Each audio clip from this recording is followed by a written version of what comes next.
Channel melody మైనస్క్రిప్ట్. ఈ రోజు నేను చెప్పబోయే కథ చెడు సావాసం. అనగనగా ఒక అడవిలో తోడేలు ఉండేది. అడవిలో జంతువులను చంపి తిని ఆకలి తీర్చుకునేది. ఒక్కోసారి మాత్రం ఎంత వెతికినా దానికి ఆహారం దొరికేది కాదు.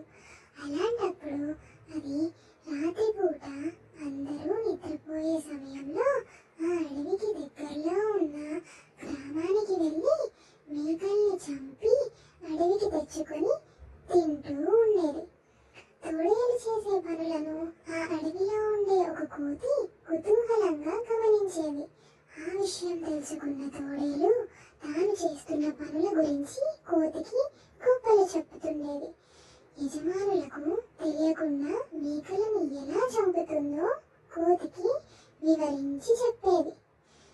ఆ మాటలు విన్న కోతికి తోడేలు ఊరి వాళ్ళ కళ్ళు కప్పి మేకల్ని ఏ విధంగా పట్టుకుంటుందో చూడాలనిపించేది. ఒకరోజు కోతి, నువ్వు ఆ గ్రామానికి వెళ్ళేటప్పుడు నన్ను కూడా తీసుకువెళ్తావా?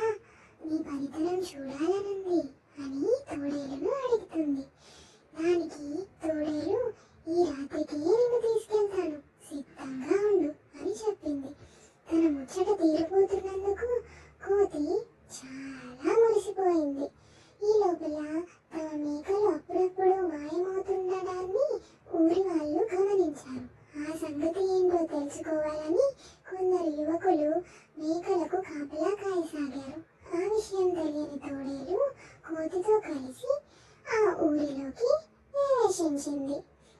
మేకలను తినడానికి వాటి దగ్గరకు తోడేలు వెళ్ళటాన్ని ఆ యువకులు గమనించారు. మేకలు ఎలా మాయమవుతున్నాయో వారికి అర్థమైంది. వెంటనే తోడేలు పైన కర్రలతో దాడి చేశారు.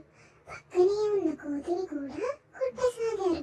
ఆ దెబ్బలు తట్టుకోలేక కోతి, ఈ మేకల్ని తినడానికి వచ్చింది తోడేలు, నేను కాదు కదా, నన్నెందుకు కొడుతున్నారు, వదిలేయండి అని ప్రాధాయపడింది.